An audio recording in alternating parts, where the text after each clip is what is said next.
Kalau Wahabisme ini kemudian berhasil menguasai Indonesia, maka semua orang Indonesia akan saling tikam satu sama lain. Akan saling tikam satu sama lain dan akan saling bermusuhan satu sama lain, karena memang kelompok ini adalah kelompok yang sudah terbiasa melakukan proses-proses hakimiyah dan takfiriyah. Yang waras tidak boleh mengalah terhadap mereka para pencoleng-pencoleng agama yang menjadikan agama sebagai alat politik.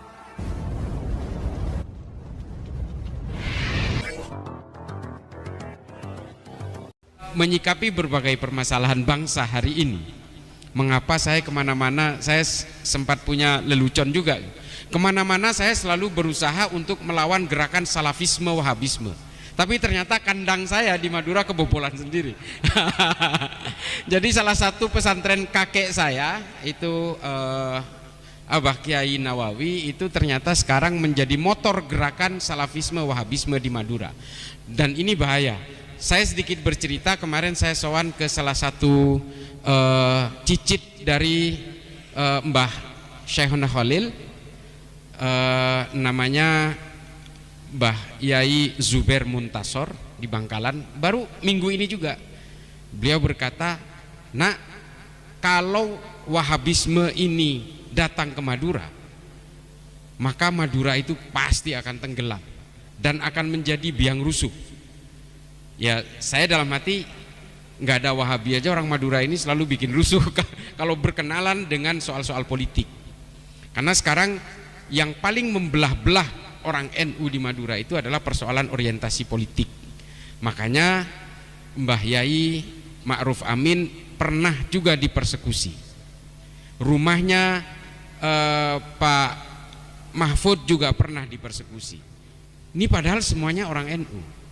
Tapi kemudian orientasi politiklah yang membelah semua itu dan berusaha mencabik-cabik kita hari ini, dan ditambah dengan akselerasi Wahabisme di Madura sehingga betul-betul Madura terancam. Lalu Mbah Yai Zubair Muntasor bilang, kalau Wahabisme ini kemudian berhasil menguasai Indonesia, maka semua orang Indonesia akan saling tikam satu sama lain. Akan saling tikam satu sama lain dan akan saling bermusuhan satu sama lain, karena memang kelompok ini adalah kelompok yang sudah terbiasa melakukan proses-proses hakimiyah dan takfiriyah. Saya akan buktikan secara historik bagaimana mereka ini kemudian terbentuk menjadi kelompok-kelompok penghakim kepada bukan hanya orang yang berbeda keimanan, tapi juga kepada orang-orang muslim sekalipun.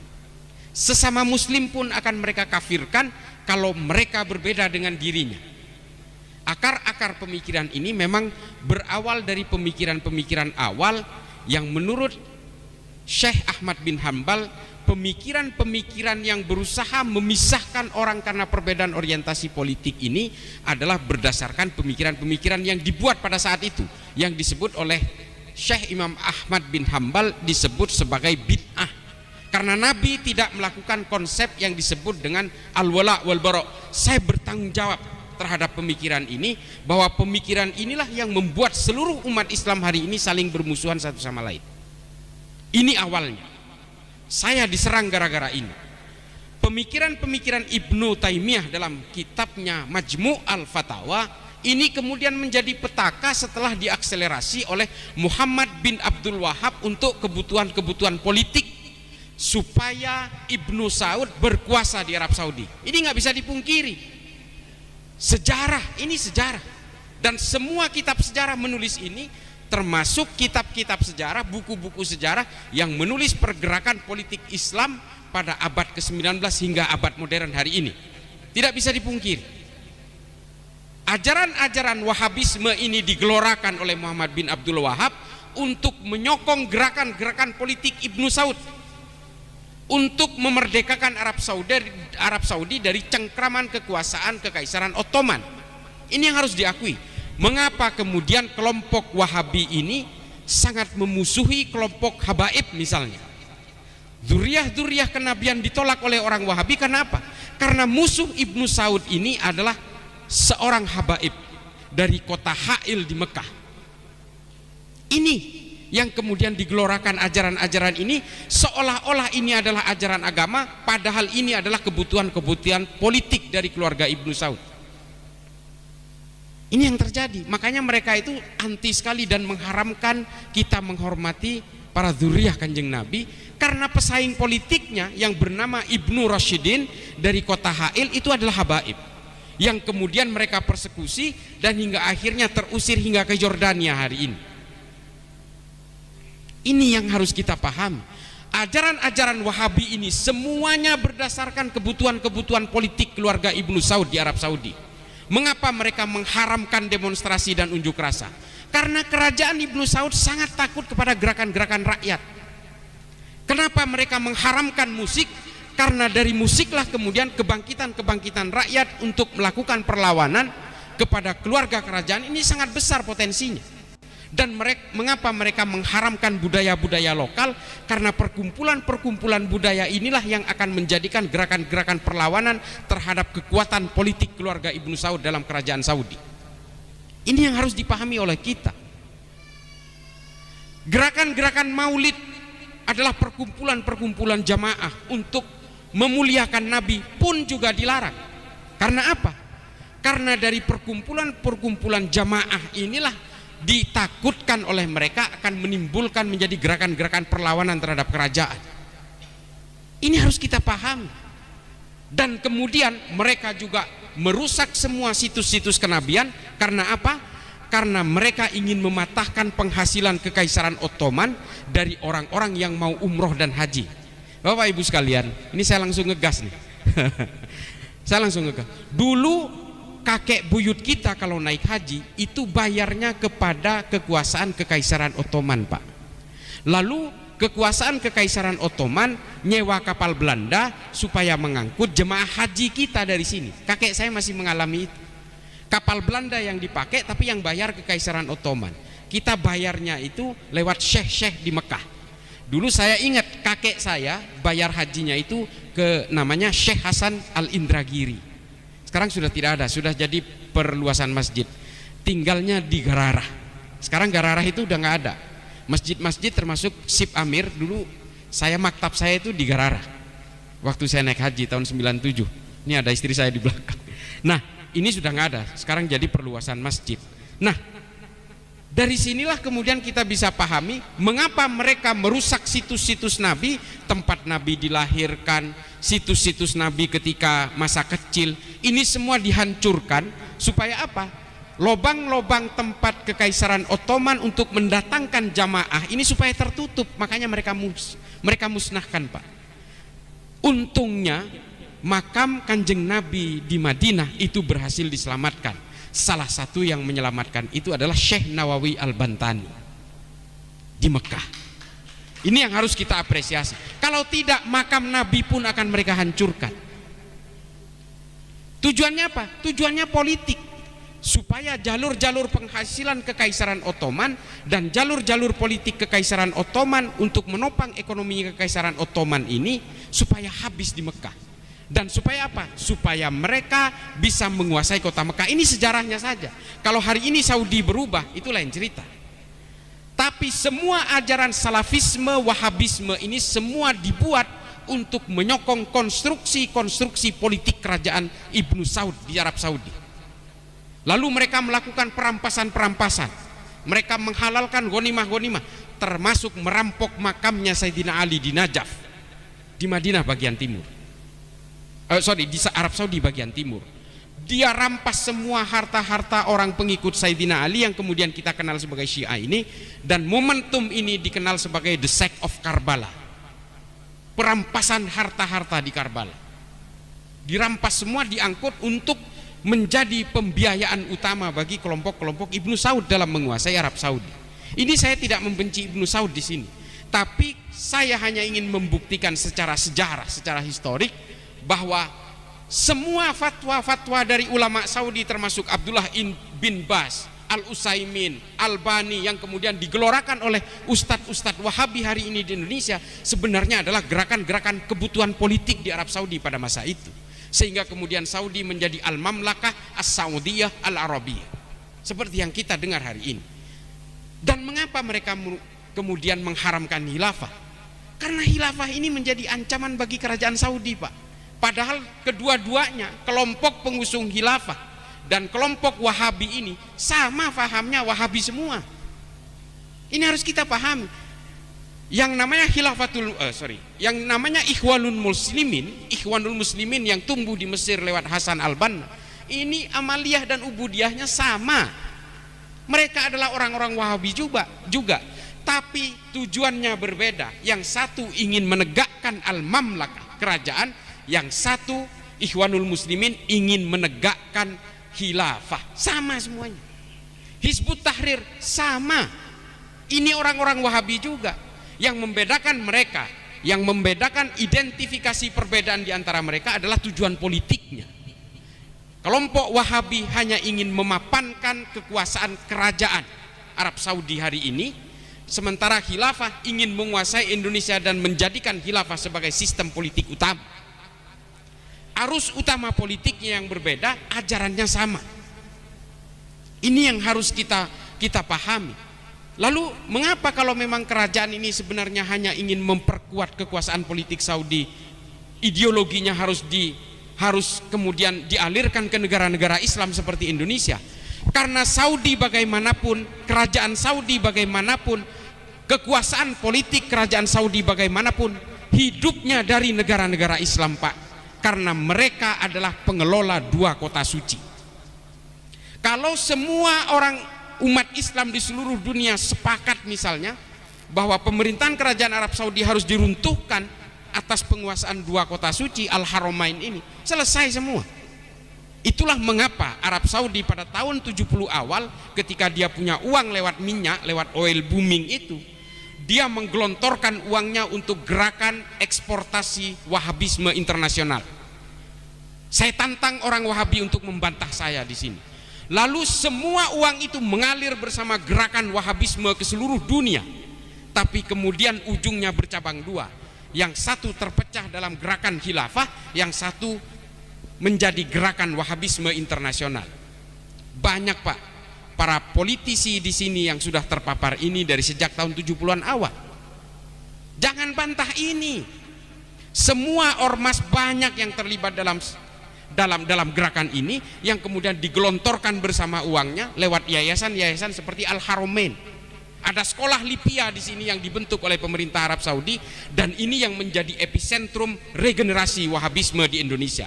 Nggak bisa dipungkiri.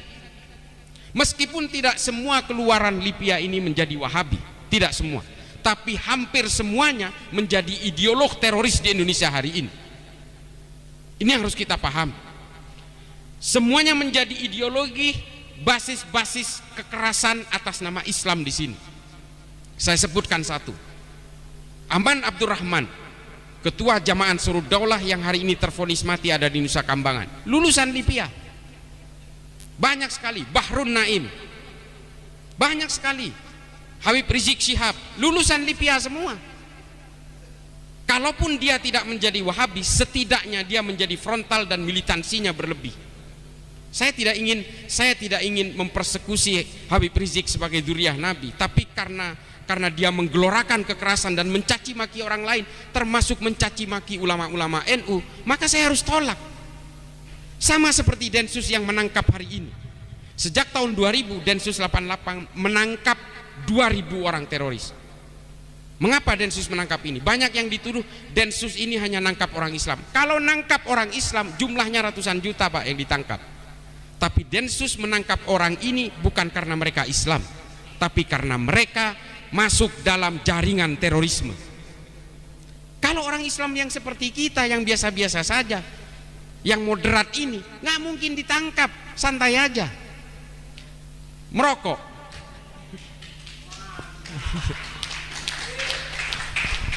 merokok dan tidak gelisah oleh orang lain, tidak mengkafirkan orang lain. Live and subscribe.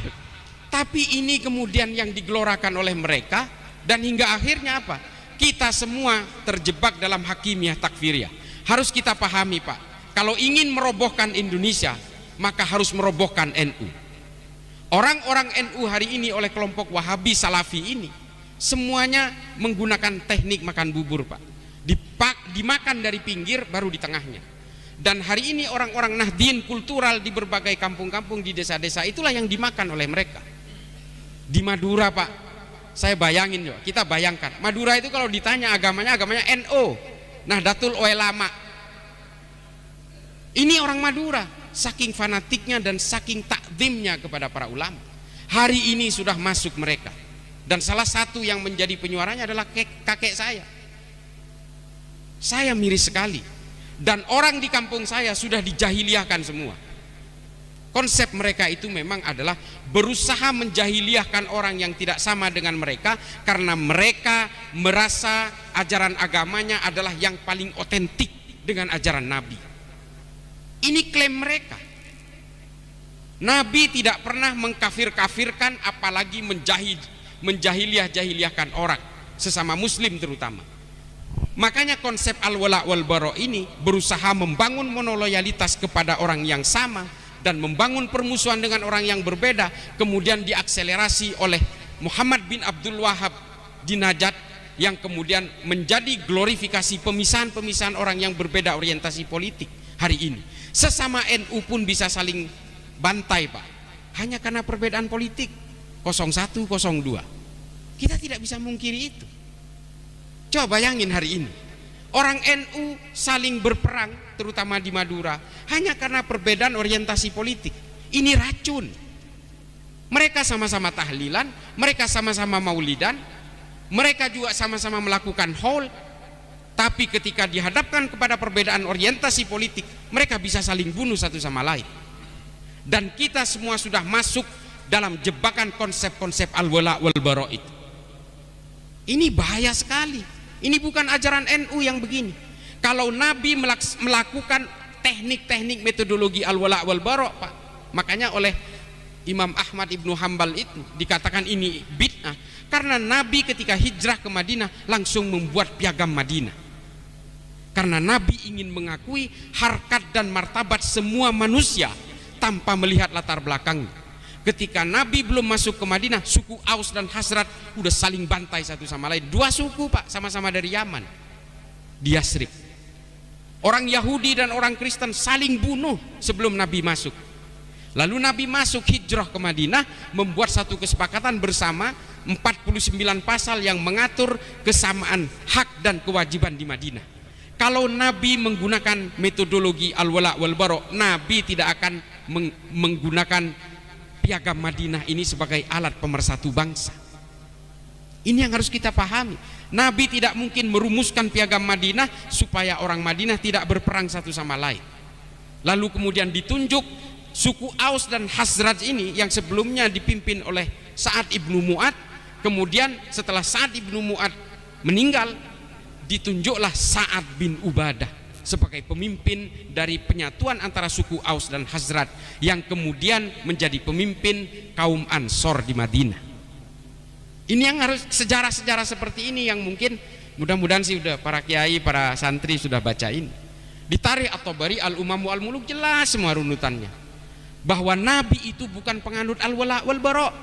Nabi tidak pernah mau membangun permusuhan dengan orang-orang yang berbeda, termasuk kepada orang sesama muslim sekalipun, apalagi kecuali diserang oleh orang-orang kafir Quraisy baru Nabi berperang. Dan karena Nabi dalam perang-perangnya ini tidak menganggap bahwa ini perang agama, ini adalah perang membela tanah air, makanya Nabi mengajak orang-orang dari Kristen, dari Yahudi untuk ikut berperang bersama Nabi. Saya sering cerita soal ini, bahwa salah satu korban perang Uhud itu adalah orang Yahudi, kiainya Yahudi yang bernama Mukhairik. Sampai para sahabat tuh bingung, ini Mukhairik ya Rasulullah, ini Mukhairik ini mau dimakamkan seperti apa, sementara dia ini seorang syuhada, tapi dia ini bukan Islam. Coba mau dimakamkan dengan cara apa coba?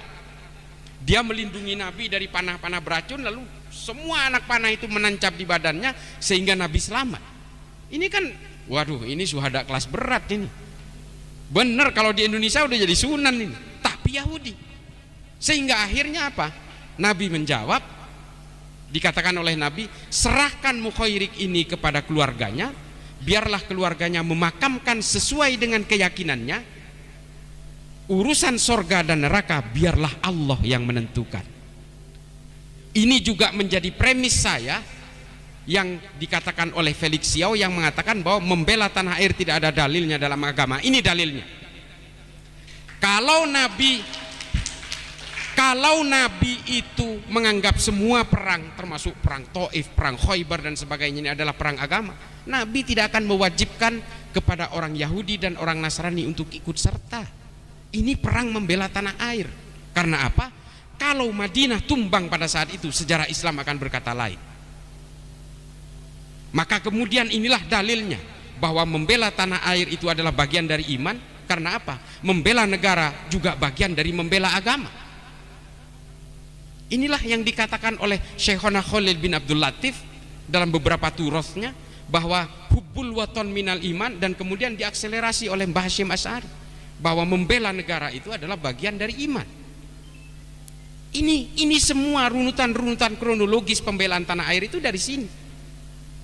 Mana ada al-wala' wal bara' di sini? Sehingga akhirnya apa? Mukhairik kemudian wafat, dimakamkan, semua hartanya kurang lebih 75% diserahkan kepada Nabi, karena ternyata Mukhairik mengeluarkan surat wasiat, serahkan kepada Nabi, 3/4 harta saya ini kepada Nabi, serahkan kepada beliau. Lalu oleh Nabi dibuat menjadi modal awal Baitul Mal pertama di Madinah. Baitul Mal itu dimodali oleh hartanya orang Yahudi. Apakah Nabi menolak? Tidak.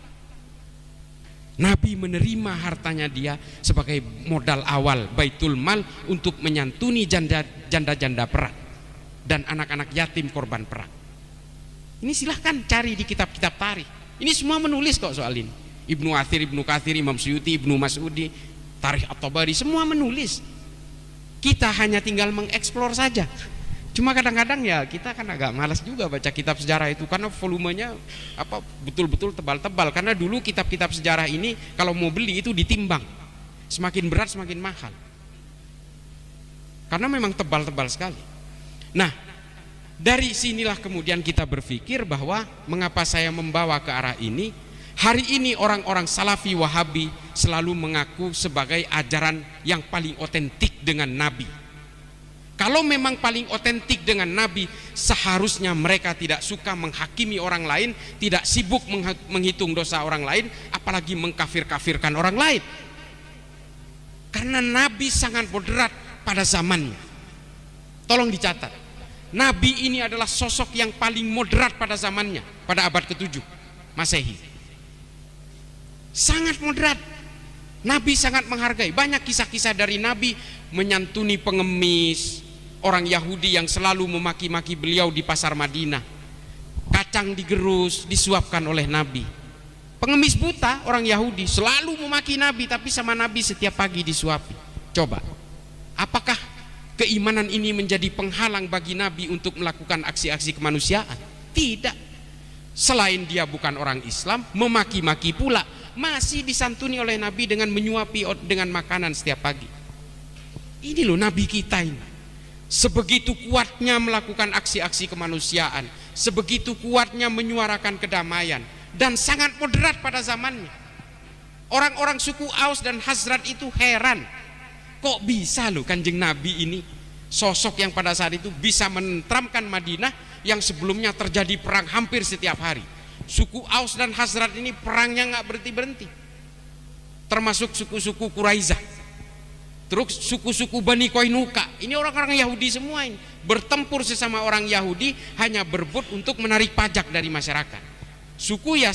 Kota Yasrib ini sebelum dikuasai oleh Nabi, ini dikuasai oleh kerajaan Persia. Tukang mungut pajaknya itu orang-orang Yahudi. Orang Yahudi ini saling berperang satu sama lain hanya untuk merebut hak untuk memungut pajak ini.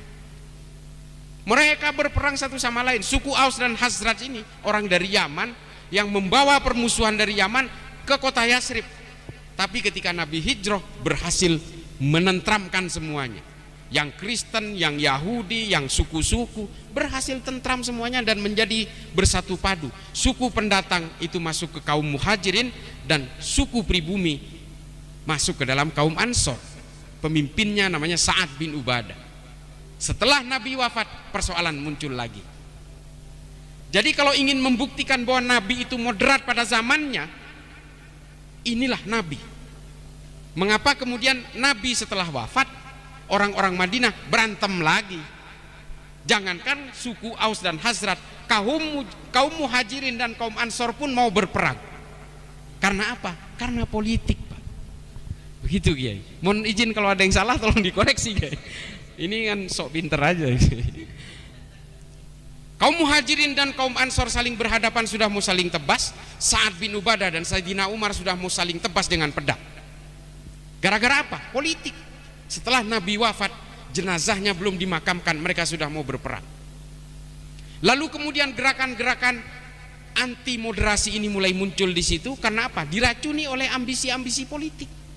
Sa'ad bin Ubadah mau saling tusuk dengan Sayyidina Umar, hingga akhirnya keputusan ulama, keputusan para sahabat pada zaman itu memutuskan, udah ambil jalan tengah aja deh, Sayyidina Abu Bakar dijadikan pemimpin. Ini betul-betul diambil garis tengah. Udah, daripada milih Sa'ad nanti Umar marah, Umar dipilih, Sa'ad marah. Sa'ad bilang, saya ini pribumi di sini dari suku Hazrat.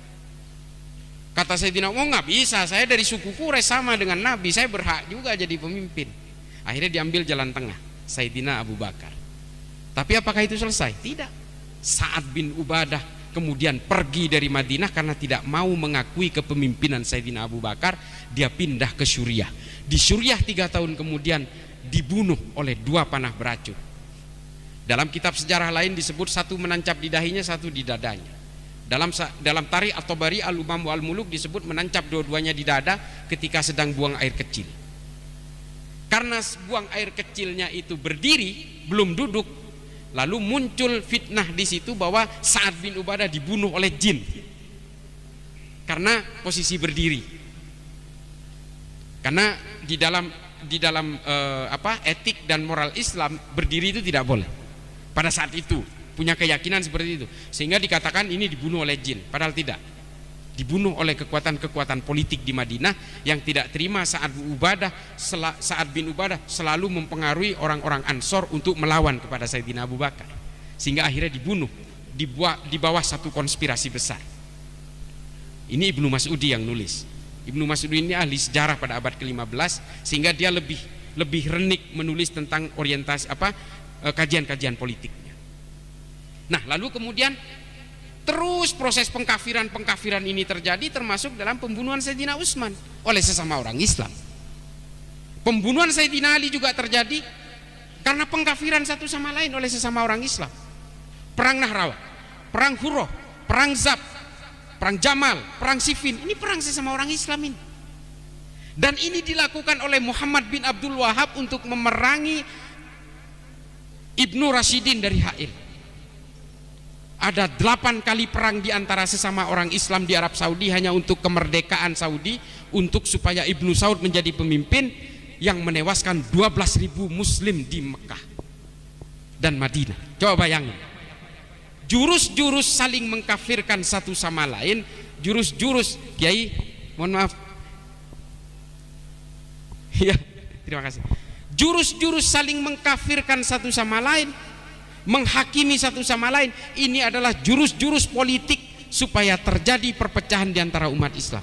Dan ini dilakukan juga oleh Muhammad bin Abdul Wahab, sehingga mereka berperang antara Ibnu Rashidin dengan keluarga Ibnu Saud. Sebanyak 8 kali perang terjadi, termasuk di Ha'il, termasuk di Najat, saling perang, membunuh 12.000 muslim di Arab Saudi pada saat itu, dan dimenangkan oleh kelompok Ibnu Saud karena dibantu oleh pasukan Inggris. Salah satu yang terlibat di situ adalah MI6, agen rahasia Inggris bernama Lawrence, yang hari ini kita kenal dengan Lawrence of Arabia. Ini agen Inggris. Kalau mereka tidak bekerja sama dengan Inggris, bisa jadi kalah oleh keluarga Ibnu Rashid. Dan sejarah berkata lain. Wahabisme kemudian sampai ke negara ini karena Ibnu Saud yang berkuasa di Arab Saudi. Ini yang harus kita pahami semua. Jadi kalau hari ini mereka mengatakan paling otentik tapi sembari mengkafir-kafirkan sesama Islam, ini omong kosong. Nabi nggak seperti ini. Kalau mau menjaga otentisitas ajaran Nabi, ya tidak boleh mengkafir-kafirkan orang, menghakimi orang, menerakakan orang. Ini kan gayanya mereka ini. Kita orang-orang NU disebut ahlul bid'ah, disebut sebagai penyembah kuburan, ya kan? Ini yang dilakukan oleh mereka. Lalu mereka mengatakan, sayalah ajaran Nabi yang paling otentik, paling orisinil. Nabi juga begitu dulu. Kalau Nabi, kalau mereka betul-betul mengaku otentik dengan ajaran Nabi, tidak boleh mengkafirkan orang lain, karena Nabi ketika masuk ke Madinah sudah membuat piagam Madinah dan mendamaikan orang Kristen dan orang Yahudi, mendamaikan suku Aus dan Hazrat menjadi satu entitas yang bernama negara Madinah. Ini jejak Nabi ini loh. Mereka ini sebenarnya bukan pemangku ajaran Nabi yang paling otentik. Mereka pemangku ajaran Muhammad bin Abdul Wahab paling otentik. Sebenarnya mereka ini adalah pemangku ajaran Muhammad bin Abdul Wahab. Makanya namanya Wahabi. Setelah Wahabi identik dengan konotasi negatif, mereka rubah menjadi Salafi. Mereka mendomplengi nama Salafi seolah-olah ajaran saya adalah salafus soleh, mengikuti ajaran nenek moyang. Nanti dirubah lagi nih, udah mulai dirubah nih, karena Salafi identik dengan gerakan-gerakan teror di seluruh dunia, dirubah lagi menjadi as-sunnah. Ini gaya-gaya mereka semua ini. Kelompok hijrah, ini sama ini, di polisi juga ada ini, polisi cinta sunnah. Setelah kepergok, setelah mereka ketahuan gerakannya, dirubah menjadi pembelajar cinta sunnah. Ini gerakan-gerakan bunglon ini kan memang metodologi mereka. Saya berani bersuara begini bukan karena saya sok berani, enggak. Memang kita harus menempatkan kepada hal-hal yang hak. Ajaran-ajaran kita ini semua bersanad keilmuannya. Mereka itu bersanad kepada al-Yutubiyah, repot memang. Meskipun ini disiarkan di YouTube, saya memang terus terang begini. Kalau mereka menggunakan media digital, kita lawan dengan media digital. Saya selalu minta kepada Pak Ketum GMNU, kita glorifikasi lewat digital, karena digital kita hari ini, Mas, berapa Mas kelompok Wahabi ini dominan ya? Ratusan ribu, jutaan subscribernya, dan kita kalah jauh. Karena apa? Anak muda hari ini jangan dibawa ke halakoh-halakoh dan daurah, mereka nggak tertarik, karena mereka habis main game nonton YouTube. Dan ini yang dimanfaatkan oleh mereka. Jadi begitu adik-adikku sekalian ya, yang masih muda-muda, mari kita selamatkan negara ini. Kita betul-betul harus menyelamatkan ajaran-ajaran Islam yang berbasis wasatiyah ini. Kita jangan mau terpengaruh oleh gerakan-gerakan pengkafiran. Ini seperti artis hijrah nih. Saya sudah mengatakan ini di EPDN. Ketika dia sudah merasa hijrah, dosanya sudah merasa lebur, lalu dia sibuk menghitung dosa orang lain. Itu tuh artis hijrah. Udah merasa yang paling aja udah pokoknya. Padahal kalau kata Jalaluddin Rumi dalam Fihi Ma Fihi, memang paling repot itu kepada orang yang sudah merasa paling dekat dengan Tuhan, sehingga orang lain itu dianggap paling jauh dengan Tuhan. Ini penyakit manusia, kata Jalaluddin Rumi. Lalu kemudian Tabrizi juga mengatakan, jangan anggap dengan beragama itu kalian justru diborgol-borgol. Dengan beragama kalian ini harus bebas untuk meraih kebutuhan-kebutuhan spiritual kepada Allah. Ini kata Tabrizi. Borgol-borgol dalam agama itu hanya diciptakan oleh manusia untuk ambisi-ambisinya. Dan hari ini coba lihat ajaran-ajaran Wahabi, begini haram, begitu haram. Kok kesannya agama jadi menakutkan. Jadi jangan heran kalau orang-orang penganut ateis di negara Islam itu terbesar justru di Saudi. Ada Rana Ahmad, Rahaf Al-Kunun, Dina Ali Sahnun. Ini perempuan-perempuan Saudi yang akhirnya pindah warga negara karena dia lebih nyaman tidak percaya kepada Tuhan. Coba bayangkan. Ini loh yang terjadi. Gallup Internasional melakukan survei bahwa 5 dari 300 orang Saudi mengaku tidak percaya kepada Tuhan. Karena apa? Di Saudi betul-betul agama ini dianggap sebagai hantu dan alat penakut bagi rakyatnya. Tapi Saudi sekarang mulai berbenah karena mungkin menyadari berbagai kesalahan masa lalu itu. Dia longgarkan, perempuan keluar negeri tidak harus pakai mahram, perempuan sudah boleh nyetir, orang ke mall juga tidak dibatasi lagi antara perempuan dan laki-laki dan semuanya. Ini loh. Mereka dari dulu dengan bangganya mengatakan bahwa ajaran agama saya yang saya jadikan undang-undang negara itu adalah yang terbaik, yang paling orisinil. Ajaran Islam yang lain ini imitasi, yang orisinil ini hanya ada di Saudi. Terus hari ini apa?